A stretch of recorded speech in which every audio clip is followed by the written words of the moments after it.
Like I said, when I reviewed Anyone But You, in reality, you cannot stop Sydney Sweeney.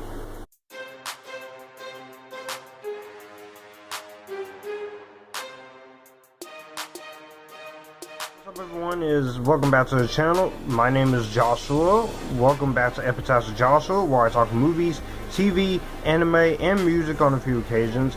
And we are going to be discussing one of the latest horror movies that came out this year. One of the few I've watched. Still have to catch up on some horror stuff. Immaculate. This is directed by Michael Mohan, and this is produced by Sydney Sweeney, and this is also stars Sydney Sweeney, Alvaro Morte, Benedetta Parcoli, Dora Romano, Giorgio Congeli, and Simona Tabasco. In Immaculate, we follow an American nun who embarks on a new journey when she joins a remote convent in the Italian countryside.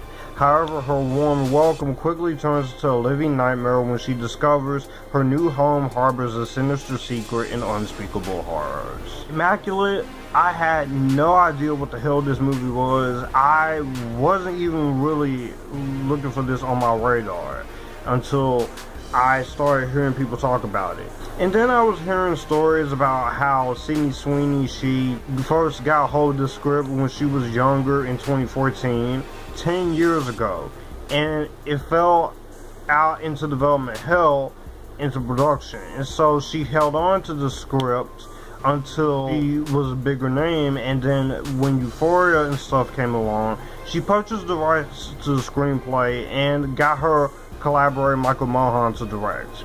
So she also agreed to produce it, and then that's how we got the movie we got. So when I saw the trailers, I saw people talking about it, I was like, this looks pretty interesting, but this also looks like it could be really crazy. And sure it was crazy. Now, this is kind of like a modern revival of the nunsploitation subgenre, because back in the era of that, we had nunsploitation films like The Lady of Monzau and Killer Nun, which I heard was not great. Nunsploitation has been kind of seeing a little bit of resurgence between this and a movie called Vendetta with Paul Verhoeven directing. But the question is, does this movie stand on its own? It's not anything life-changing or groundbreaking, but I will say this is a pretty solid little horror film that I actually really didn't mind. And this is one of my bigger surprises of 2024 so far, as well as one of my favorites here, considering there's only 4 movies that's on that best of right now, because I'm still catching up. I'll say the biggest positive I can give to this is Sydney Sweeney. You're coming to watch this because of her acting, and Sydney Sweeney is a great actress. I definitely, like I said, do I have to say anything else that hasn't been said about Sydney Sweeney? You put her in anything and she will commit. Yes, she did Madam Web, but even she has made fun of that and put that movie on blast. You might have seen me in Anyone But You or Euphoria. You definitely did not see me in Madam Web. But I will say Sydney Sweeney does make this pretty much entertaining enough to where you watch it and you're interested into it. She's great. I think she was fantastic. She really does give it her all here. She definitely is really committed as Cecilia, as an American nun, trying to figure out what is going on with her, because despite that she's never been with a man and she's pregnant all of a sudden.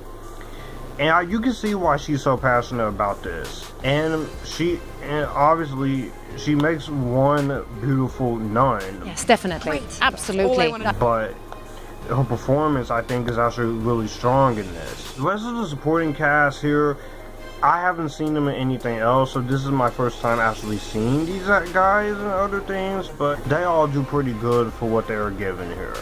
Whether it's people I've never heard of like Alvaro Morte or Simona Tabasco, or even Giorgio Congeli as Franco Marola. So everyone, I think, does a pretty consistent job in the role. Directing wise, the direction in this movie is pretty competent throughout. Michael Mulholland knows his way around the camera, and this is the second movie he's done with Sydney Sweeney, and he does a pretty good job of directing her here. He gets some great shots. He's able to take something that is familiar, but it makes it in his own interesting way. I definitely quite enjoyed how he wanted to go about that and the way he wanted to tackle a movie like this. So I will definitely give credit to what he's given. This does have the issues and themes about the bodily anatomy of the female and systemic control of women's bodies, and also themes of genetic modification and surrounding childbirth and abortion and infanticide. It's not intended to be a social message, which is something I do appreciate. And I can see some people not really enjoying this for actually talking about these themes in a more subtle way, even though it's not really a social commentary about that. Some very chilling cinematography at points with the way the camera trickery is. There is one shot which you see in the trailer that focuses on Sydney Sweeney's face for a good couple of minutes. Well done. I will also say the score is actually pretty creepy. Themes of talking about how cults and how these cults can be dangerous to people, I think is actually really good. And there's some crazy twists and turns in that last half of this movie, which I'll tell you right now, the third act is either going to make or break your experience with this movie. But I found that to be pretty crazy, and I like how crazy it got towards the end of here. And I will also say there are some very unnerving moments in terms of this, especially when she becomes pregnant. It also does go full on to the third act. I definitely appreciate it. And also I appreciate this movie is an hour and 29 minutes. It is a pretty solid, good pace, despite a few issues with some of this pacing.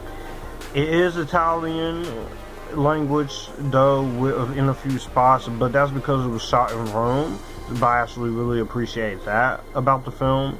Obviously, when you're watching this movie, of course, you know what you're getting yourself into. You're watching Sydney Sweeney as a nun giving birth to a baby. That's not what it thinks it is. In terms of some of the problems I do have when it comes to this film, I will say the supporting cast, while I liked them, I felt like they could have done more in terms of what they were here for. They don't really do as much as I feel like they should have. The pacing, of course, is also a little bit slow, so it is a slow burn, but that's what I do like about this. So it's not really much of a negative for the most part.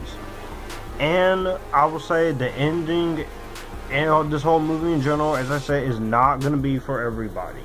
So if you're not on board with the way this movie is going to end, you may not like this movie. But I did enjoy how crazy this one gets towards the end. At the end of the day, Immaculate is not going to reinvent the genre or anything. It is not going to be the next Oscar contender. But I will say, despite its familiarity, I feel like it does enough different, especially in the third act, to stand out. I thought Sydney Sweeney was pretty good, the direction was competent, and it was pretty unnerving at points. If you haven't seen this, see it while you can, while it's still in select theaters, or just wait until it comes on VOD or Blu-ray, which I feel like is the kind of time to stop the watch at home and just have it be theatrical, but I get you. Well, that's going to do it for the video that you just watched. If you want to see more, my channel icon is up here. If you want to see more content from me, all my social medias are right here in this end card. I will also leave a playlist and a video here for you to see what the channel is about. As always, acknowledge me, stay epitastic, join the epitasticness, and you guys keep it cool.